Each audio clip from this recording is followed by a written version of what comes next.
시몬 베유는 프랑스 여성 철학자입니다. 중력과 은총이라고 하는 책을 통해서 우리들의 삶을 지배하는 힘은 두 가지가 있는데 하나는 중력이고 하나는 은총이다라고 대조를 합니다. 이 중력이라고 하는 힘은 나를 자꾸만 이제 욕망의 세계로 끌어내리는 힘입니다. 아주 이기적인 자아의 세계로 나를 자꾸만 끌어내리는 힘이 베유가 말하는 이 중력이라고 하는 힘입니다.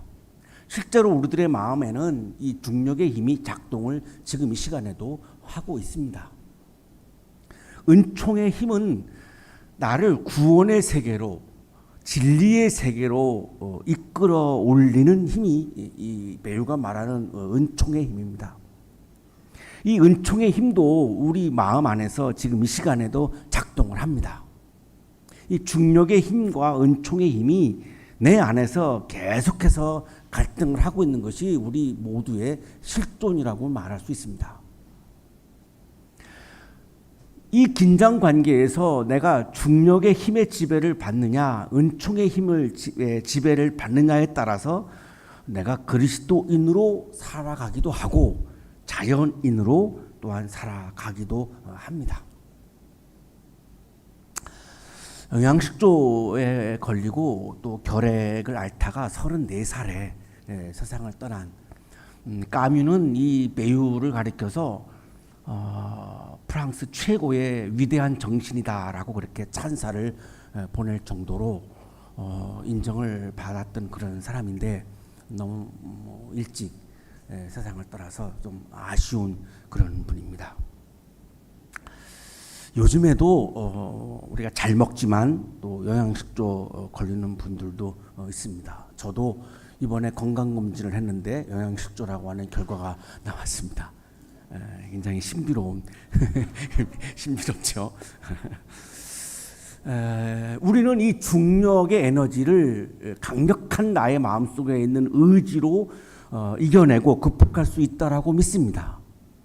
그러나 베유는 이 의지로는 이 중력의 힘을 이겨낼 수 없다고 설명합니다. 이 중력의 힘을 이겨낼 수 있는 것은 강력한 주의력이다, attention, 주의력이다라고 강조합니다. 그녀는 이렇게 말합니다. 한 인간의 행동 속에 진실함, 아름다움, 선함이라는 진정한 가치들은 단 하나의 행위를 통해서 일어난다. 그것은 대상에 충만한 주의력을 쏟는 것이다. 내가 아무리 의지를 가진다고 해서 중력을 이길 수 있을까요?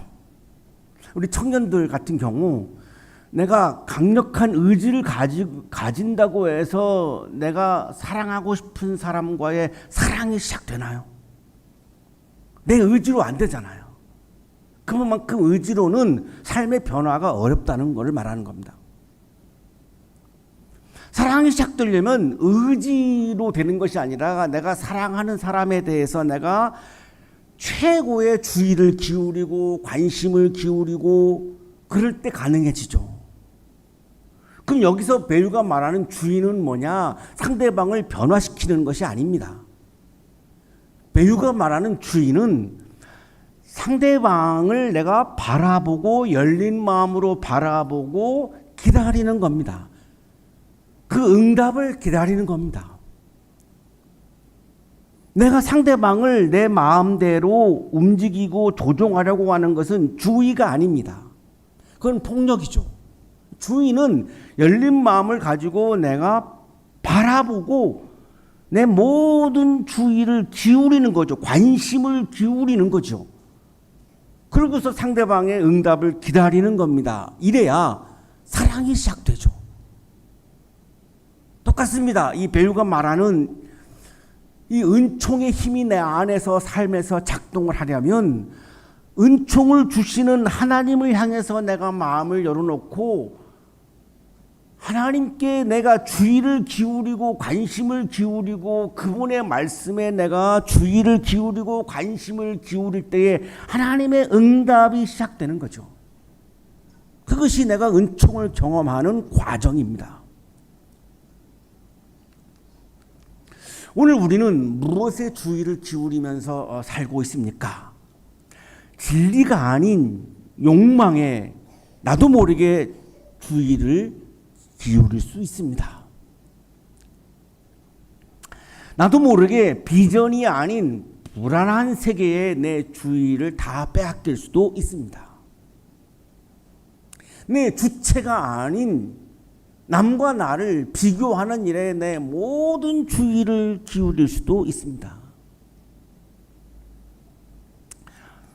진실함이 아닌 효율성에 내 주의를 기울일 수도 있습니다. 이런 것들에 대한 주의는 은총의 세계를 경험하는 통로가 아닙니다. 그래서 사도 바울은 새로운 신자가, 새 신자가 많이 모여있는 골로새 교회에 이렇게 요청을 합니다. 그러므로 여러분이 그리스도와 함께 살려주심을 받았으면 위에 있는 것들을 추구하십시오. 위에 있는 것들을 추구하십시오. 위에 있는 것들에 여러분의 주의를 기울이십시오. 위에 있는 것들에 여러분의 주의를 기울이고 관심을 기울이십시오. 이런 의미입니다. 단순히 시선을 돌리라고 하는 그런 의미가 아니고 나의 존재 자체가 위에 있는 것들을 향하라는 겁니다. 내 정체성이 위에 있는 것들을 향하고 내 존재의 이유가 위에 있는 것들을 위해서 존재하는 방식으로 내 삶의 방식을 바꾸라고 하는 하나님의 부르심입니다. 오늘을 살고 있는 우리 모든 그리스도인들을 향한 부르심이기도 하죠. 위에 있는 것들을 추구하십시오. 위에 있는 것들에 주의를 기울이십시오. 위에 있는 것들에 내 관심을 기울이십시오. 오늘날의 우리 그리스도인들은 사실은 위에 있는 것들에 주의를 기울이고 위에 있는 것들에 관심을 기울이기보다는 땅에 있는 것들에 더 주의를 기울이고 땅에 있는 것들에 내 관심을 기울이고 있는 것이 솔직한 우리들의 현실입니다. 신앙의 내용도 교회의 모습도 사실은 욕망의 세계에 내 주의를 기울이면서 교회 성장을 추구하고 하나님 나라의 확장에는 무관심하고 이런 모습들이 다 지금 위에 있는 것이 아닌 땅에 있는 것에 주의를 기울이고 있는 교회의 모습이고 우리들의 모습이죠. 그러나 우리가 착각하고 있는 거지요. 교회에 와서 예배를 드리니까 우리는 위에 있는 것들을 추구하고 있는 것이다. 대단한 착각이죠.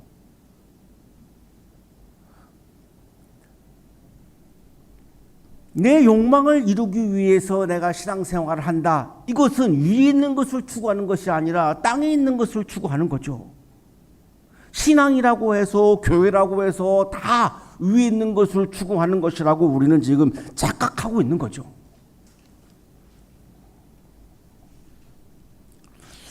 오늘 본문은 이렇게 시작합니다. 위에 있는 것들을 추구하십시오. 거기에는 그리스도께서 하나님의 오른쪽에 앉아 계십니다. 그러면 위에 있는 것들은 무엇을 의미하는가? 사도 바울은 분명하게 설명을 하죠. 위에 있는 것들은 그리스도께서 계시는 곳을 의미합니다.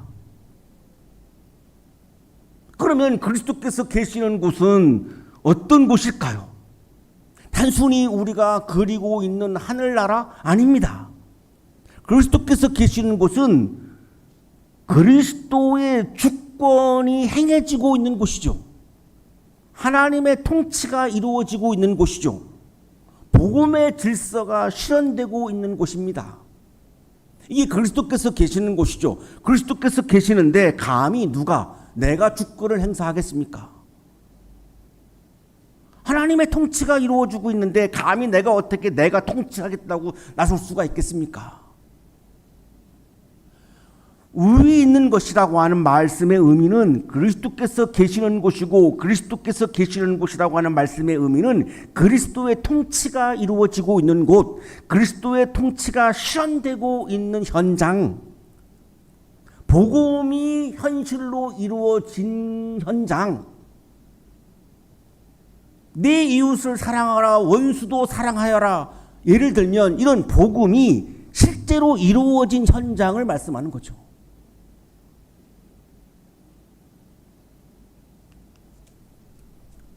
바울은 말합니다. 여러분은 그리스도와 함께 살려주심을 받았습니다. 세례를 의미하죠. 우리가 옛날에는 내 욕망의 세계를 추구하는, 내 아주 이기적인 자아의 세계를 추구하는 옛사람으로 살았는데, 세례의식의 의미가 그겁니다. 그 옛 자아가 죽은 사건입니다. 죽었죠.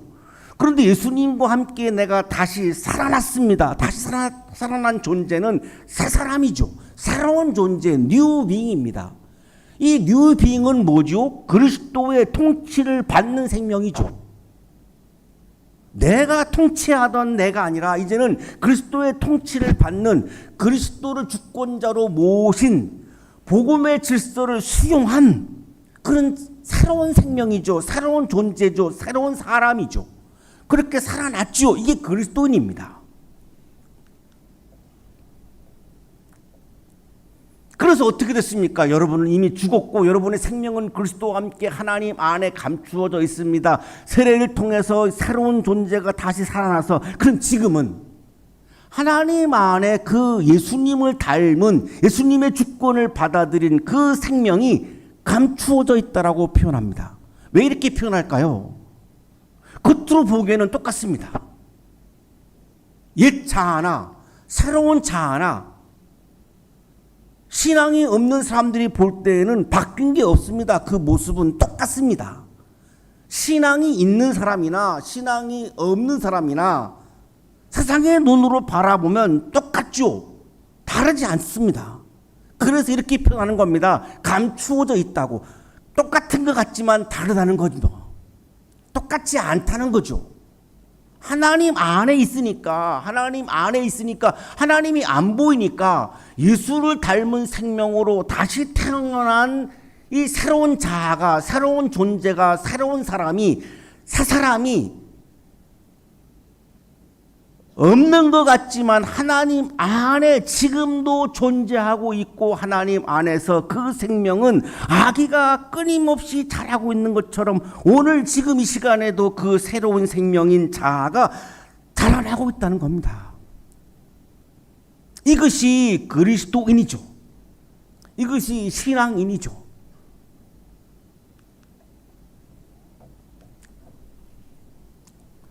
이거를 종말론적인 정체성의 현재적 실현이다라고 그렇게 말할 수 있을 것 같은데요. 반드시 미래에서만 드러나는 그런 생명이 아니고, 지금 이 시간에도 보이지 않지만, 눈에는 보이지 않지만 지금 이 시간에도 끊임없이 그 예수를 닮은 생명은 하나님 안에서 자라나고 있다는 겁니다.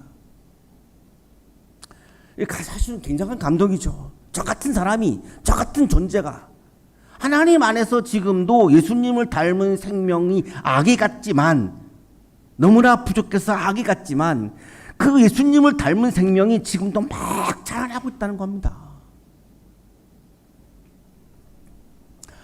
바울은 여기서 확 전환점을 가져다 주는데요. 그렇기 때문에 하나님 안에서 예수님을 닮은, 예수님의 주권을 받아들인 새로운 생명이 자라나고 있기 때문에, 자, 그러면 지금 여기에서 나는 무엇을 해야 하는가? 땅에 속해 있는 것들을 죽이라고 말합니다. 이제 과격한 표현인데요.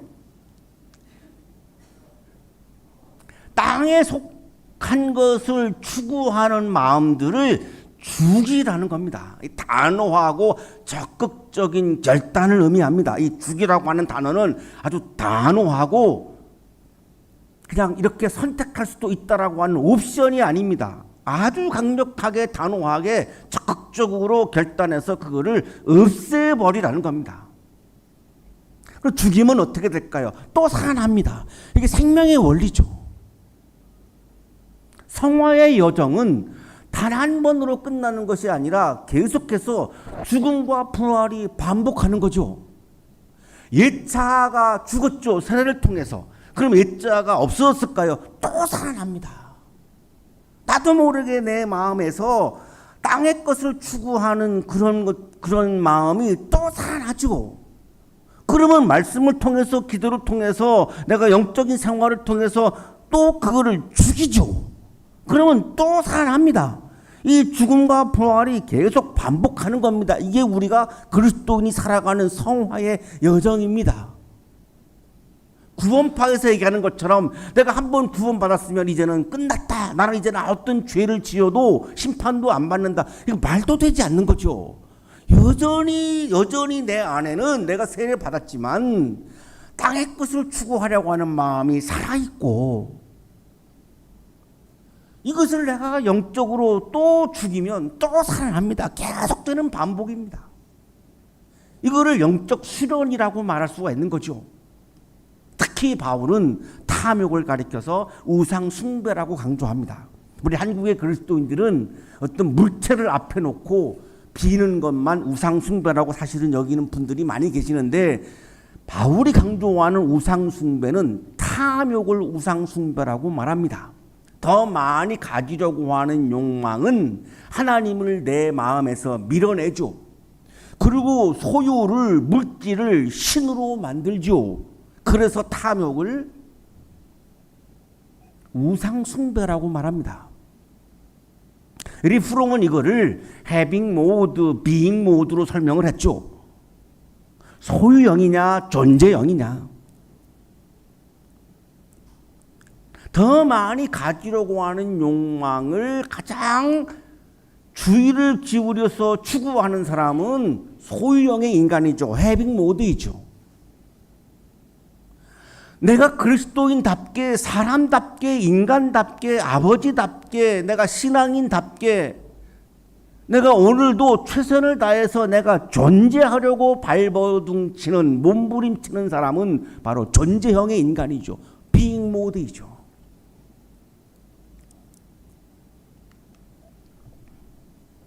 그리스도인이란 더 가지는 자를 말하는 것이 아니라 새로운 존재 방식으로 사는 사람을 그리스도인이라고 말하는 것이죠. 그리스도인은 더 많은 것을 가지는 사람을 의미하지 않죠. 그건 자본주의에서 말하는 거죠.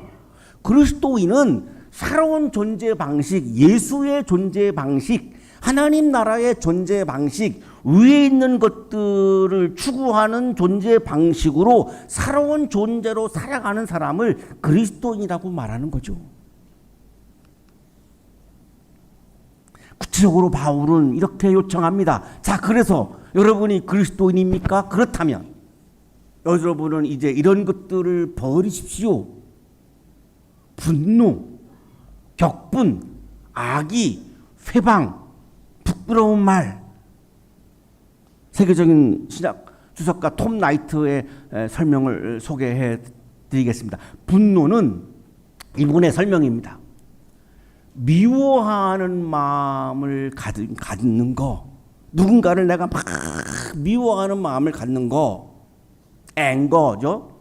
격분은 그 미워하는 마음을 구체적으로 말과 행동으로 표현한 것. 악의는 누군가에게 상처 주려고 하는 악한 의도를 품은 것. 회방은 이 악의를 구체적으로 말과 행동으로 표현한 것, 실현한 것. 부끄러운 말은 누군가를 모욕 주려고 의도를 가지고 더러운 말을 하는 것. 그래서 말하는 사람도 더러워지고 듣는 사람도 그 기분이 다 더러워지는 것, 부끄러운 말, 이렇게 설명을 해줍니다. 이런 것들은 다 예자하죠. 땅에 있는 것들을 추구할 때에 우리가 표현했던 것들이죠. 그리고 9절에 가서 바울은 거짓말을 하지 마십시오라고 강조합니다. 앞에 5가지를 쭉 열거한 다음에 마지막에 9절에 가서 거짓말을 하지 마십시오. 그리스도인으로 살려면 거짓말을 하지 마십시오. 여러분은 옛사람을 그 행실과 함께 벗어버리고 8절에서 말씀하신 5가지, 9절에서 말씀하신 거짓말하는 것, 이것들은 단순한 안 좋은 습관을 말씀하는 것이 아니라 하나님의 형상을 잃어버린 자아의 흔적을 말하는 겁니다. 하나님의 형상을 잃어버리는 모습을 말하는 겁니다. 그런 모습을 내가 가지고 있다면 나는 하나님의 형상을 다 상실한 존재라고 말하는 겁니다. 저는 저와 같이 일하시는 분들에게 가장 강조하는 게 이겁니다. 사람이 일하다가 보면 실수할 수도 있습니다. 일을 하다가 보면 내가 능력이 못 미치기도 합니다. 그런 건 하나도 문제가 되지 않습니다. 내가 능력이 안 되는 걸 어떻게 합니까? 내가 완벽한 신이 아닌데 어떻게 실수를 안 할 수가 있습니까? 실수도 할 수 있고 능력이 못 미칠 수도 있습니다. 저는 그런 부분에 대해서는 문제 제기하지 않습니다. 단 제가 문제 제기하는 건 단 하나인데 거짓말하는 겁니다. 저에게 거짓말을 하지 마십시오. 거짓말을 하면 문제 해결을 할 수가 없습니다. 정확하게 진단을 내려줘야 그것에 우리가 대처할 수 있고 그것이 다시 반복되는 것을 막을 수가 있지 않습니까? 재발을 방지할 수 있지 않습니까? 그런데 사도 바울은 가장 강조하는 것이 거짓말을 하지 말라는 겁니다. 이 거짓말을 하는 것은 하나님의 형상이 완전히 훼손된 모습이라는 겁니다. 심지어 내가 하나님 앞에 나와서 거짓말을 하면 회개도 할 수가 없고 새로워질 수도 없고 하나님과의 관계도 이루어질 수가 없습니다. 나의 있는 모습을 그대로 다 쏟아냈고 노출해야만 회개가 일어나고 하나님과의 관계가 회복될 수 있죠. 하나님과의 관계가 맺어질 수 있죠. 그래서 바울은 거짓말하지 말라는 것을 이렇게까지 강조하는 거죠. 새 사람을 입으십시오. 이 새 사람은 하나님의 형상을 따라 끊임없이 새로워져서 참 지식에 이르게 됩니다. 여기 참 지식은 무슨 많은 정보를 채우는 것을 말하지 않습니다. 학문을 하는 것을 말하는 것이 아닙니다. 여기 참 지식은 하나님의 형상으로 빚어지는 내면의 갱신을 통해서 하나님과 인격적인 관계가 맺어지는 것을 말하는 겁니다. 최고의 지식은 뭐죠? 하나님을 아는 거죠. 하나님을 안다는 말은 뭐죠? 내가 하나님을 연구한다는 말이 아니라 하나님과 내가 하나님을 알게 되어서 하나님과 교제를 하고 하나님과 연합을 하고 하나님과 내가 인격적인 신비로운 관계를 맺는다고 하는 것을 의미합니다. 새 사람이란 하나님과 인격적인 관계를 맺어서 하나님의 형상을 회복한 내면을 확보한 사람을 말하는 겁니다. 참 어렵죠. 겉으로 내가 예배의 자리에 와 있다고 해서 내가 참 지식에 이른 것이 아니라 내 내면이, 내 존재가 하나님의 형상을 회복한 상태, 예수 그리스도를 닮은 상태, 예수님의 말씀을 따라서 살아가는 삶의 방식으로 사는 존재, 이거를 말하는 겁니다. 이게 쉽지 않죠. 어렵죠. 하지만 그리스도인의 목표는 그 참 지식에 이르는 것을 목표로 세워야 한다는 겁니다. 그래야 내가 욕망의 세계에 자꾸 중력이 나를 이끌어 자꾸 끄집어 내리는데 그거를 이길 수 있다는 거죠. 마지막으로 바울은 공동체를 향해서 골로새 공동체를 향해서 공동체를 위한 말씀을 주시는데 이런 말씀이죠. 그리스인과 유대인도 할례 받은 자와 할례 받지 않은 자도 야만인도 수구디아인도 정도 자유인도 없습니다. 그리스인과 유대인도 이건 뭐죠? 인종 차별하면 안 된다는 겁니다. 새 사람은 그리스도인은 인종이 다르다고 차별하면 안 된다는 겁니다. 할례 받은 자와 할례 받지 않은 자는 무엇을 의미할까요? 이거 종교적 의식입니다. 유대인들의 종교적인 의식이죠. 종교 차별하지 말라는 겁니다. 그리스도인은 종교 차별하면 안 된다는 겁니다. 야만인도 수구디아인도 이 수구디아인은 흑해 북쪽에서 살았던 사람들인데 미개인의 아주 상징적인 사람들입니다. 야만인도 스구디아인도, 유대인들은 히브리어 안 쓰면 야만인으로 보았고 그리스 사람들은 헬라어 안 쓰면 야만인으로 규정을 했습니다. 그런 상황에서 사도 바울은 문화를 가지고 차별하지 말라는 거죠. 문명을 가지고 차별하지 말라는 거죠. 문화가 다를 수 있고 문명의 정도가 훨씬 더 깨어있는 사람도 있고 아직 깨어나지 못한 사람도 있는 거죠. 그걸 가지고 차별하지 말라는 겁니다. 정도 자유인도 없습니다. 신분 차별을 하지 말라는 겁니다. 매우 구체적인 요청인데 이 차별이 없어야 공동체가 건강해질 수 있다고 강조하는 겁니다. 그러면 왜 차별을 하지 말아야 하는가? 근거를 대죠. 오직 그리스도만이 모든 것이며 모든 것 안에 계십니다. 그리스도는 모든 사람 안에 계십니다. 내가 차별했던 유대인, 그리스도인에게도 계시고 내가 차별했던 할례받지 않은 사람에게도 계시고 내가 차별했던 야만인에게도 계시고 내가 그동안 차별했던 종 안에도 예수 그리스도께서 계시다고 강조합니다. 예수 그리스도께서 계시는 그 존재를 내가 무슨 권한으로 차별할 수 있습니까? 이 차별 없는 공동체가 건강한 신앙 공동체라고 사도 바울은 마지막으로 선언을 합니다. 교회는 에클레시아, 사람들의 모임이라고 하는 뜻인데 단순히 사람들이 모인 것을 말하는 것이 아니라 예수님 안에서 새롭게 창조된 새 사람들이 모인 공동체를 우리는 교회 에클레시아라고 부르는 것입니다. 니키 크루즈는 뉴욕에서 악명을 떨치던 이 마우마우스 갱단의 두목입니다.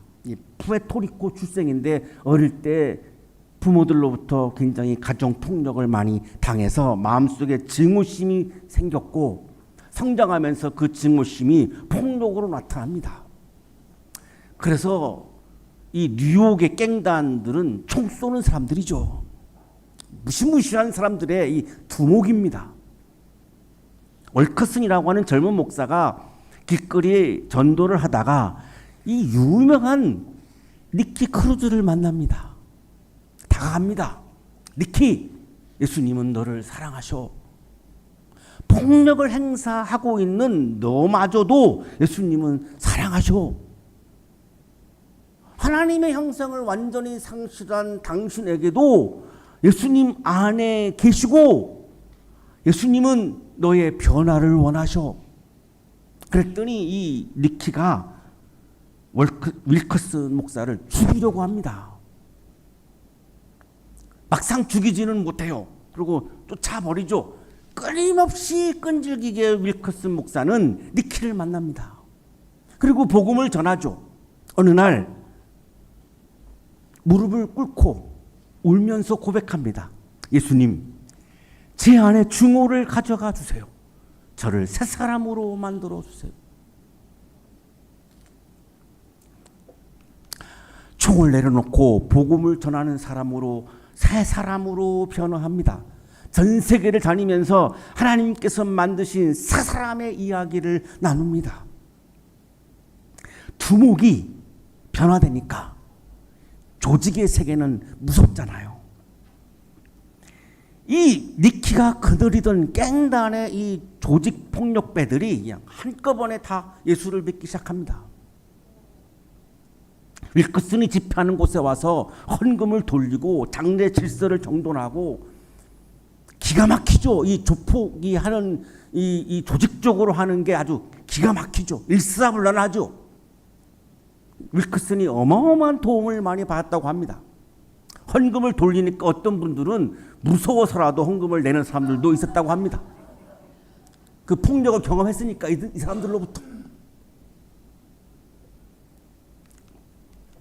독일 신학자 본 웨퍼는 이렇게 말합니다. 하나님의 아들은 형제들과 같은 모습으로 왔고 형제들을 위해 수모를 받았다. 하나님을 사랑한다고 말하면서 자신의 형제를 미워하는 자는 사기꾼이다. 함께 살고 있는 우리의 이웃들은 다 내가 사랑하고 환대해야 하는 대상입니다. 그 안에 예수님이 계시기 때문이죠. 우리가 그리스도를 닮았다고 말한다면 우리가 닮아야 할 예수님의 첫 번째 모습은 차별 없는 사랑입니다. 사랑은, 새 사람은 판단하고 배제하는 사람이 아니라 용서하고 환대하는 사람입니다. 사랑하는 한양 가족 여러분, 우리는 그리스도와 함께 다시 살아난 새 사람입니다. 하나님께서 우리에게 말씀합니다. 위에 있는 것들을 추구하라. 새 사람을 입으라. 모든 것 안에 계신 그리스도를 바라보아라. 오늘도 옛 자아를 벗고 주의 깊게 그리스도를 바라보십시오. 하늘의 생명이 이 땅의 삶 속에 스며들도록 하십시오. 그리스도 안에서 새롭게 빚어진 존재로 서로를 사랑하고 환대하는 공동체를 이루어가는 여러분의 삶이 되시기를 간절히 축원합니다.